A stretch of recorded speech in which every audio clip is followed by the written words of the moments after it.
August 28, 1945, Camp McCoy, Wisconsin. Nurse Nakamura Yuko stood at the prison gates, tears streaming down her face as an American officer extended her release papers. She stepped backward toward the barbed wire, shaking her head. The smell of fresh-cut grass and bacon from the camp kitchen mixed with her terror. But why would a Japanese prisoner beg to remain captive to an enemy she'd been taught to despise? 6 months earlier, February 1945, Iwo Jima, Hospital No. 17, occupied a cave carved into volcanic rock. Nakamura Yuko, 22 years old, senior nurse, counted the wounded. 47 men. 12 morphine doses remained. The arithmetic of suffering never balanced. The cave reeked of gangrene and sulfur. Water dripped from the ceiling onto exposed wounds, each drop a small torture. Outside, American shells exploded every few seconds, shaking dust into open surgical incisions. Yuko's hands, once trained for delicate suturing at Tokyo Medical College, now trembled as she rationed aspirin tablets into quarters. "The Americans are demons," Lieutenant Tanaka whispered through cracked lips. Half his face was burned away. "They eat prisoners. They—" A shell exploded directly above. The ceiling cracked. Volcanic rock rained down, crushing 3 patients instantly. Yuko threw herself over Tanaka, felt sharp stones tear through her uniform. When the dust settled, she was bleeding from a dozen cuts. Tanaka was dead. Private Sato, 19 years old, missing his left arm, grabbed her sleeve with his remaining hand. "Promise me, Nakamura-san, if they come, don't let them take us alive." She nodded, touching the vial of potassium cyanide in her pocket. 100 doses. The hospital's final medicine. 3 days without supplies. The rice was gone. They boiled leather boots for soup, added volcanic dirt for substance. Yuko watched Private Sato fade from malnutrition faster than from his wounds. His eyes, once bright with dreams of returning to his father's noodle shop in Osaka, turned glassy and distant. On the 4th day, she heard English voices echoing through the tunnel system. Close. Too close. "Distribute the cyanide," Dr. Yamamoto ordered. His own hands shook, not from fear, but from untreated diabetes. They'd run out of insulin weeks ago. "It's more honorable than—" The explosion knocked everyone flat. Not from above this time. The Americans had blown the rear entrance. Smoke grenades rolled into the cave. Yuko reached for the cyanide, but tear gas burned her eyes blind. She heard screaming, gunfire, then strange words in English that sounded almost gentle. Strong hands pulled her upward. She bit, scratched, fought like the wild thing they'd trained her to become. The Emperor's voice echoed in her memory. "Death before dishonor. The Americans will torture you for information, use you for their pleasure, then feed your body to their dogs." But the hands didn't strike back. Someone wrapped a blanket around her shoulders, soft, impossibly clean. When her vision cleared, she saw a young American medic, maybe 25, red hair and freckles, holding out a canteen. "Water?" he said slowly. "Water. Safe." She spat at him. He wiped his face without anger, then set the canteen beside her and moved to help Private Sato. The American's hands were gentle as he examined the infected stump. He injected something, morphine, real morphine, and Sato's perpetual grimace finally relaxed. Yuko watched in confusion as more Americans entered. Instead of executing the wounded, they carried them out on stretchers. Instead of interrogation, they offered chocolate bars. The red-haired medic returned to her, pointed to her cuts.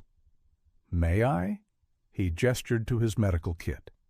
She remained frozen as he cleaned her wounds with something that stung but smelled clean.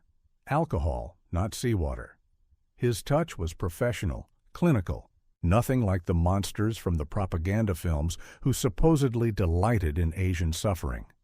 They were loaded onto trucks.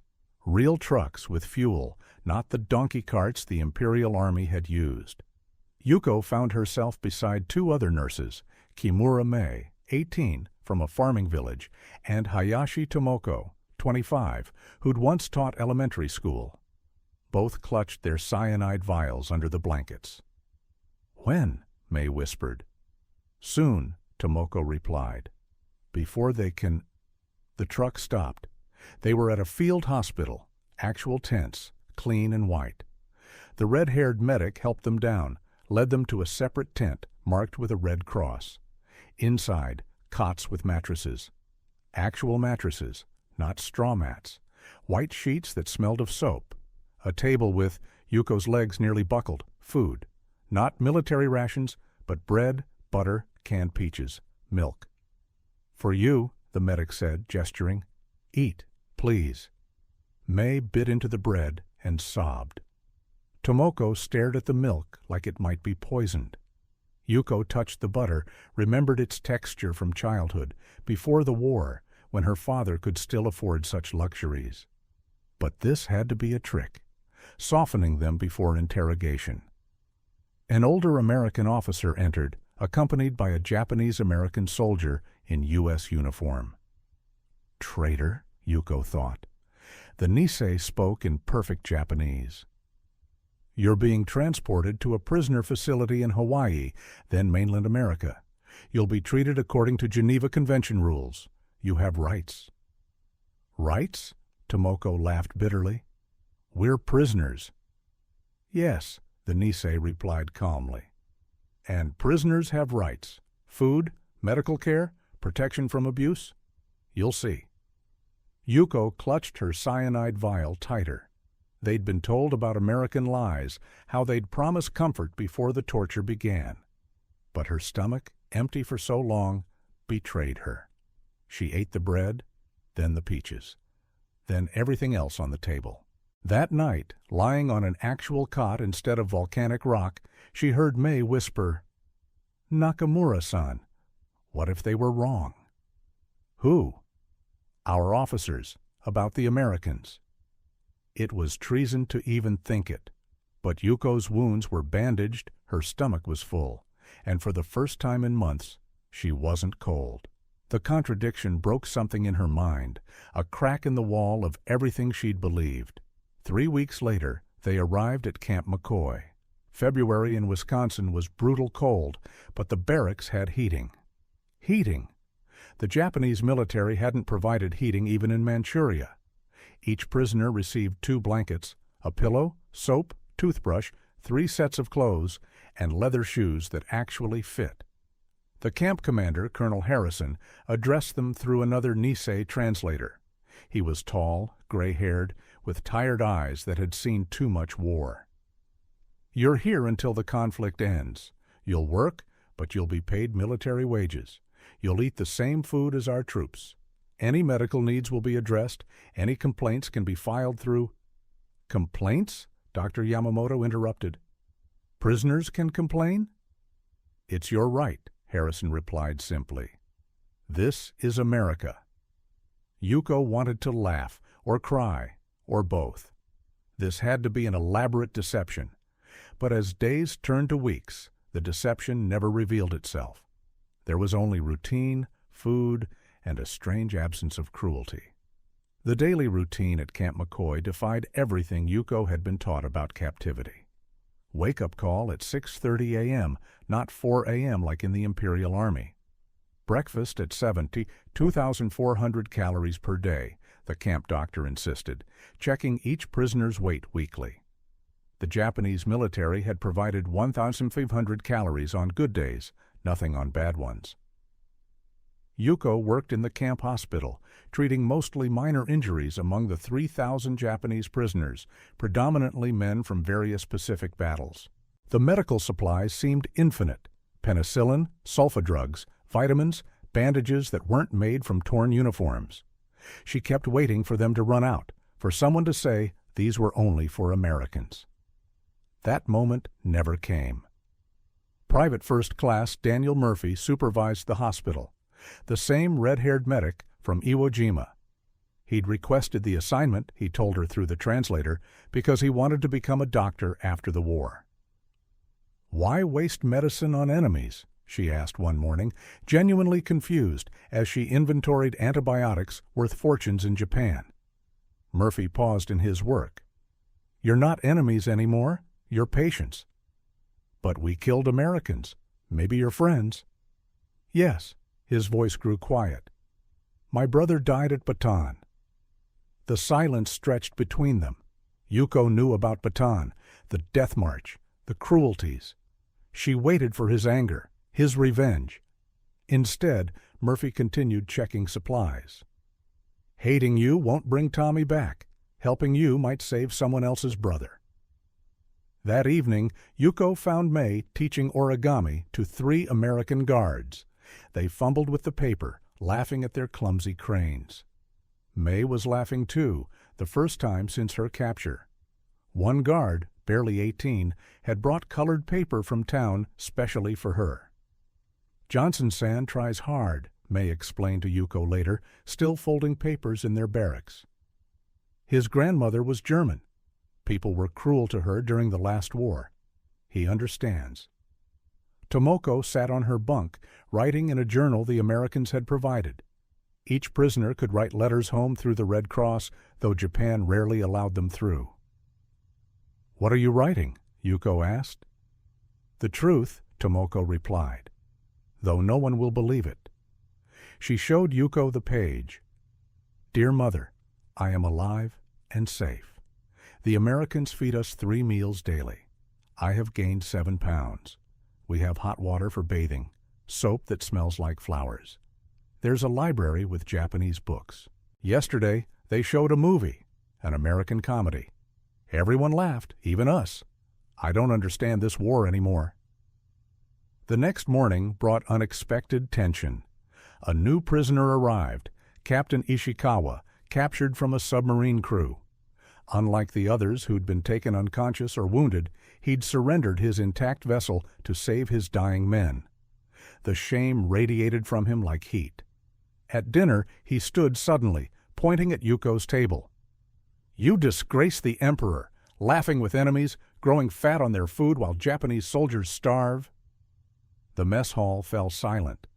American guards moved closer, hands on batons, but not drawing them. Dr. Yamamoto stood slowly. "Captain, we starved for the Emperor. We watched men die from beriberi, from untreated wounds, from suicide charges. Here, we live. Which serves Japan better, dead martyrs or living witnesses?" "Traitor," Ishikawa spat. "You should have died with honor." "I tried," Yamamoto replied quietly. "The Americans wouldn't let me." That night, Ishikawa attempted seppuku with a sharpened spoon. Murphy and Yuko worked together to save him, suturing the wounds while he cursed them both. When he woke, restrained for his safety, he wept, not from pain, but from the double shame of surviving both capture and suicide. "Let me die," he begged Yuko in Japanese. "The war is ending," she told him. "Everyone says so. Japan needs living sons, not dead heroes. Japan needs victory. Japan needs peace." The words surprised her. When had she started believing them? March arrived with unexpected warmth. The prisoners were allowed to plant gardens, vegetables to supplement their diet. Yuko found herself kneeling beside Murphy, planting tomatoes. He showed her the American method. She showed him how her grandfather had grown them in Kyoto. "Your English improves," he noted. She had been studying secretly, trading cigarette rations for lessons from the Nisei guards. "Your Japanese is still terrible." He laughed. "Hi, wakarimasen." "That means, yes, I don't understand."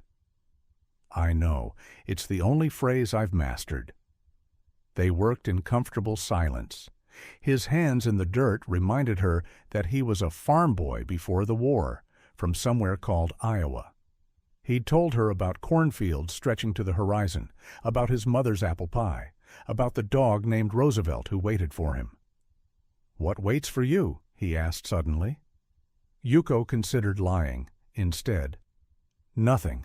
My family died in the Tokyo firebombing." I'm sorry. Your bombers did it. I'm still sorry. She believed him. That was the strangest part. That afternoon, mail arrived. Tomoko received a letter through the Red Cross, her first. Her hands shook as she read it aloud to their barracks. Sister, your letter reached us like a miracle. We thought you dead. Mother cried for 3 days. Joy, not sorrow. The Americans dropped pamphlets saying prisoners are safe, but we thought it propaganda. Your words about food and kindness, is it real?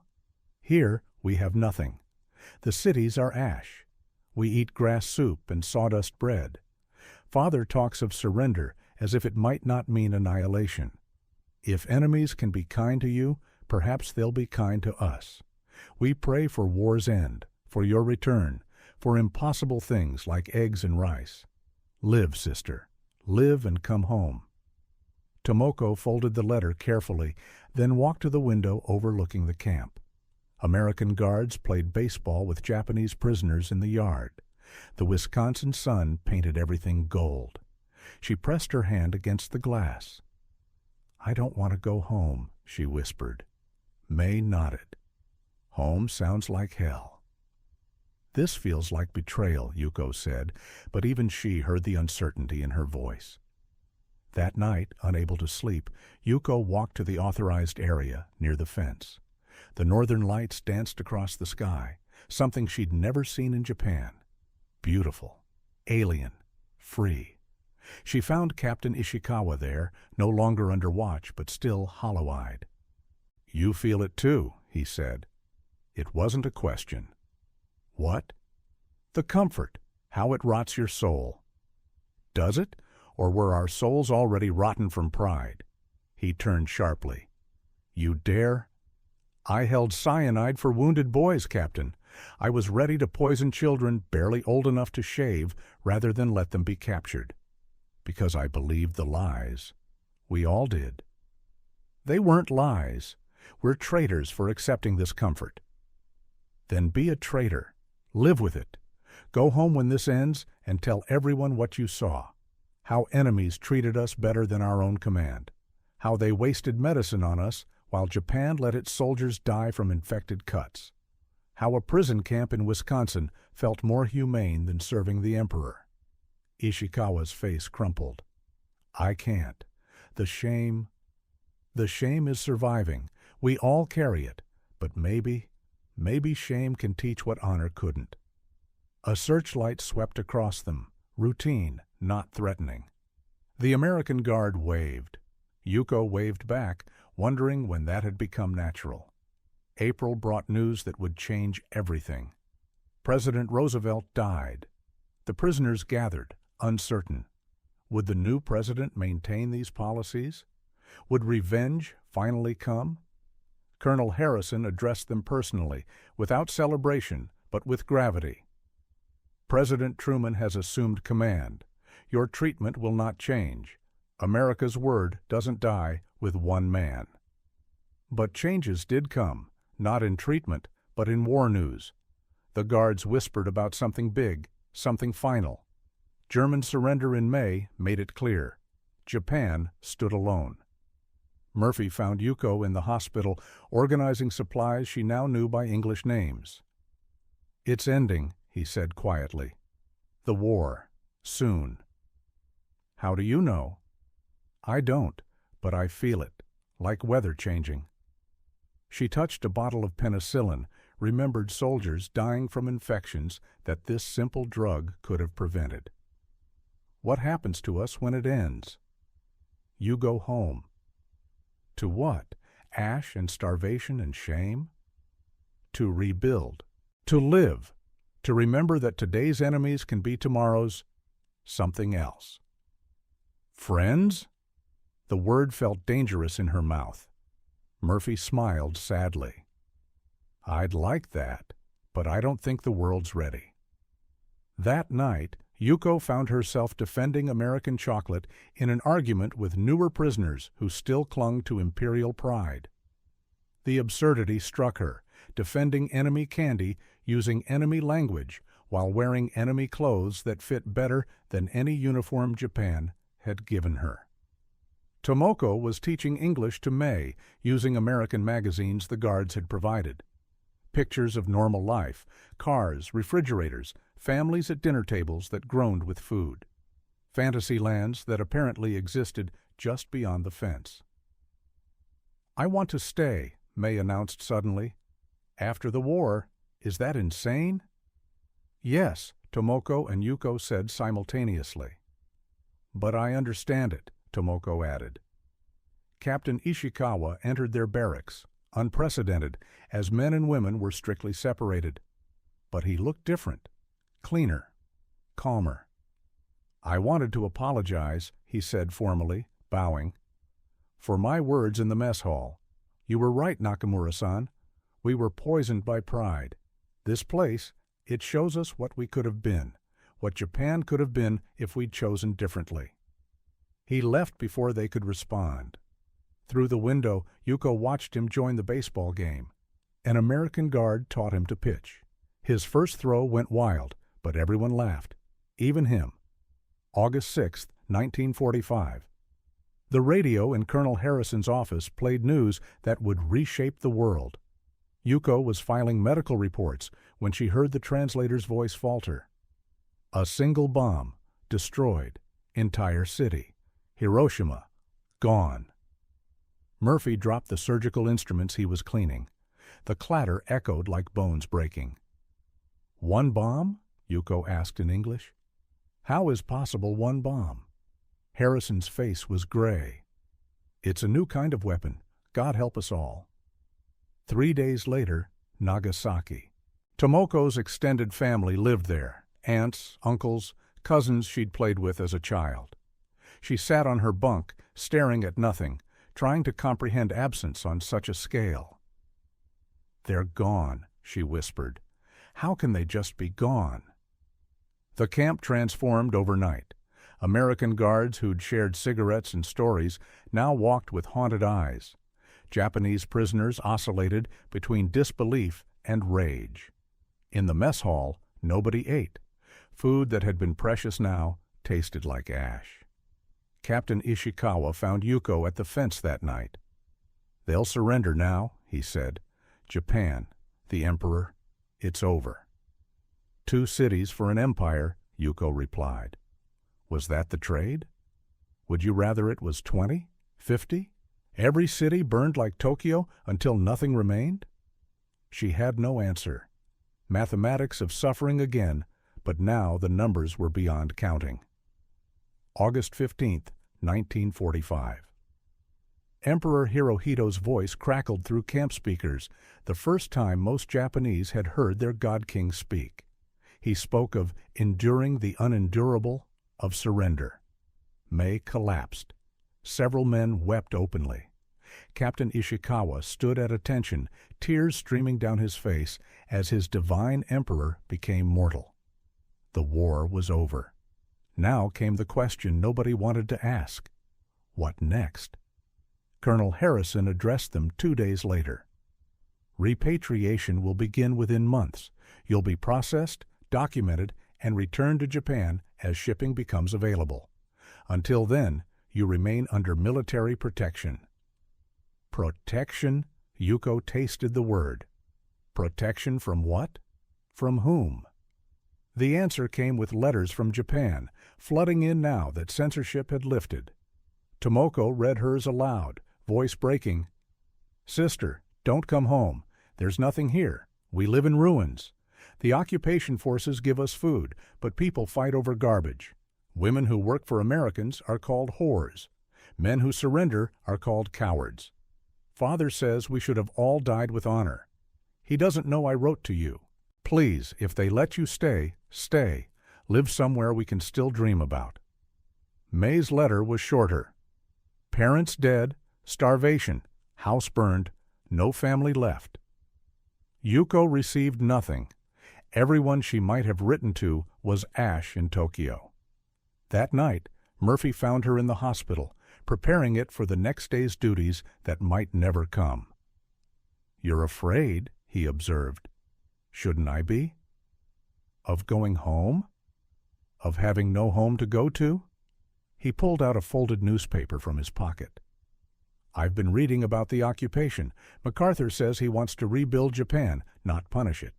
Democracy, women's rights, freedom of— Pretty words, Yuko interrupted. But I've seen what pretty words become. The Emperor promised us glory. You Americans promise us democracy. What's the difference? The difference is choice. You can choose what to believe now. Can I choose to stay? The question hung between them. Murphy's eyes widened, then softened with something like grief. I don't think so. Policy is policy. But Yuko— He used her first name for the first time. You could come back, after, when things are different. America accepts immigrants.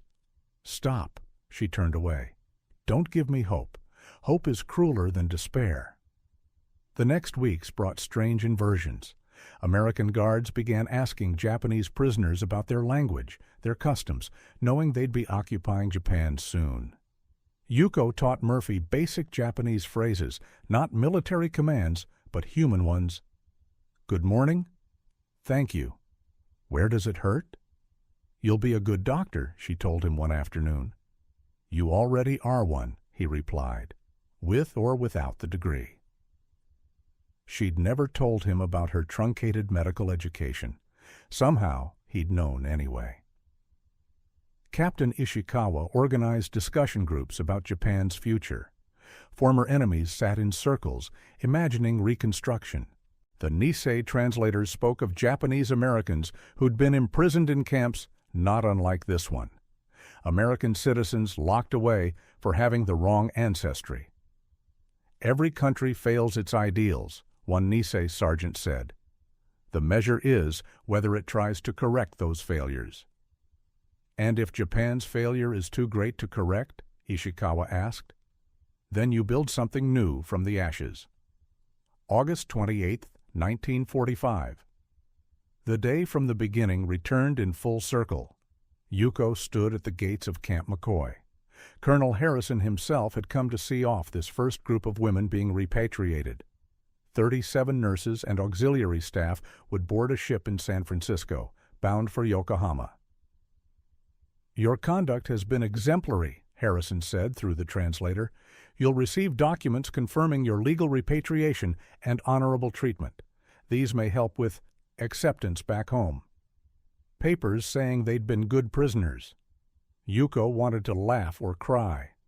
Murphy stood with the medical staff, ostensibly to hand over medical supplies for the journey. But his eyes never left her face.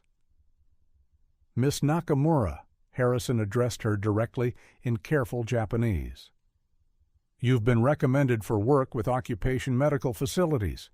Your English skills and medical knowledge would be valuable. The position would include housing, wages, and potential for advancement.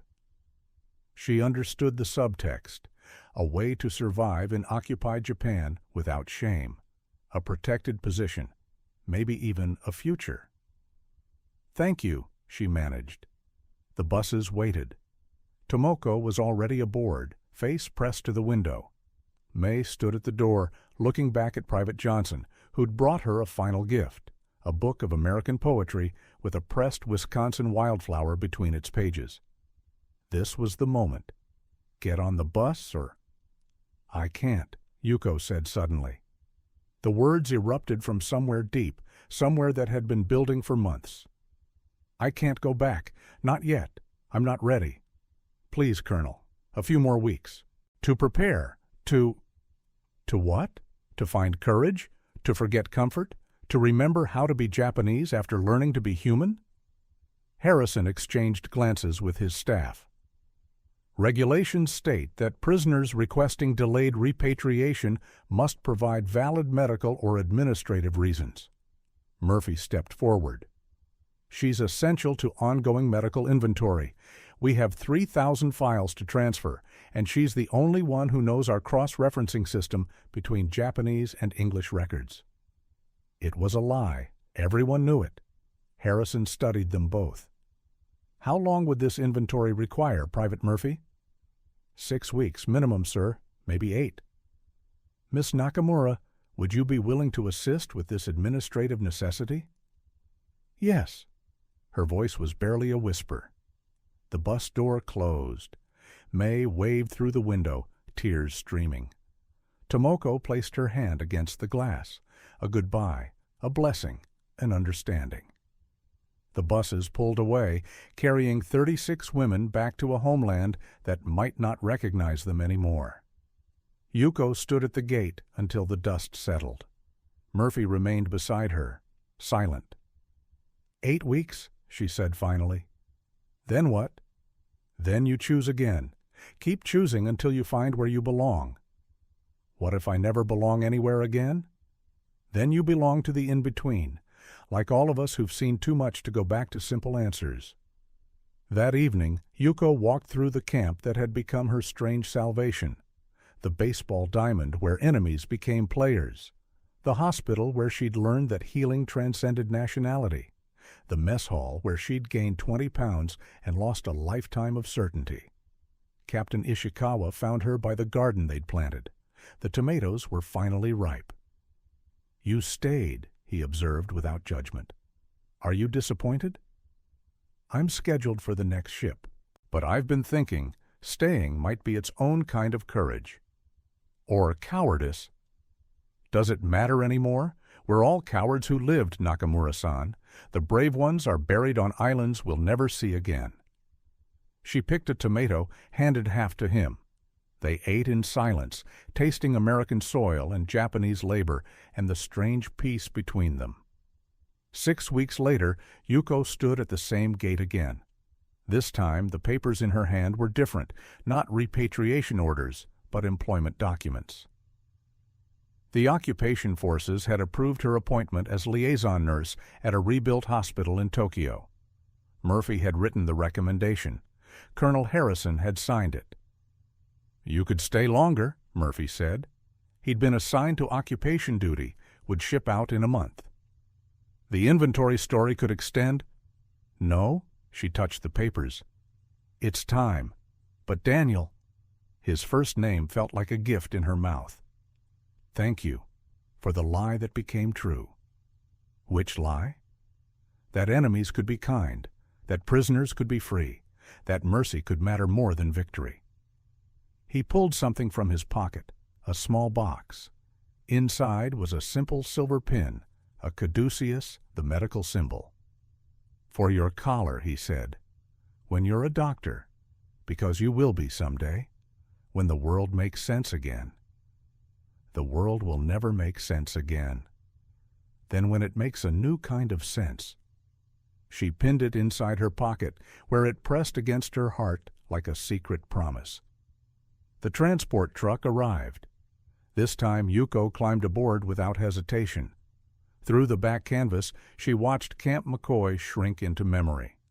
The fence that had held her, the barracks that had sheltered her, the place where she'd been imprisoned and somehow, impossibly, set free. Tokyo, 1955. Dr. Nakamura Yuko signed the last patient file of the day at the International Medical Center. 10 years of rebuilding, her country, her profession, herself. The hospital served both Japanese citizens and international residents, a bridge between worlds that still struggled to understand each other. Her secretary knocked. Doctor, you have a visitor, an American. He says you know him from before. Yuko's hand stilled. Several American officials had found her over the years, checking on former prisoners, gathering stories for historians. But something in her secretary's tone was different. She walked to the waiting room. A man stood with his back to her, studying the wall of photographs, the hospital's construction, its opening, the staff who'd built something from nothing. He turned. Red hair gone silver at the temples. The same kind eyes. Doctor's coat with D. Murphy, M.D., embroidered on the pocket. Hello, Yuko. Daniel? They stood across the room from each other, 10 years and 2 atomic bombs, and an entire ocean of change between them. I'm here for the medical exchange program, he said. Teaching new surgical techniques. I requested this hospital specifically. Why? To see what you built, what we all built from the ashes. She gestured to the window. Tokyo sprawled beyond, neon and concrete, where fire had consumed everything. Is it what you expected? It's better. You're better. Dr. Nakamura. He smiled at the title. I knew you would be. They had coffee in her office, talking about medicine and memories, careful to avoid the weight of what couldn't be said. He showed her pictures of Iowa, the practice he'd built, the life constructed from military pay and GI benefits. She showed him the hospital's statistics, survival rates that matched any American facility, innovations born from scarcity and determination. As the sun set, painting Tokyo in gold reminiscent of Wisconsin summers, he stood to leave. I'll be here 6 months, he said. Perhaps we could discuss medical procedures, compare techniques, build more bridges. I'd like that. At the door, he paused. Do you ever regret staying those extra weeks? Do you ever regret lying for me?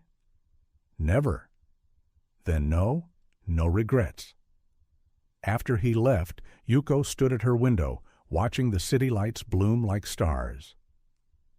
Somewhere out there, Tomoko taught at a new school, her students learning English and Japanese equally. May had married her Private Johnson, lived in California now, sending letters full of impossible happiness. Captain Ishikawa served in the new self-defense force, teaching young officers that strength meant more than death, that honor could include survival. The silver caduceus still pressed against her heart, no longer hidden but worn proudly on her collar. A gift from a former enemy who'd taught her the most paradoxical truth of war. Sometimes the real victory was in refusing to hate. Sometimes paradise could exist in the most impossible places, even behind barbed wire, even between enemies, even in the ashes of everything you thought you knew. The war had ended 10 years ago, but for Yuko, for all of them who'd found humanity in captivity, the peace was just beginning.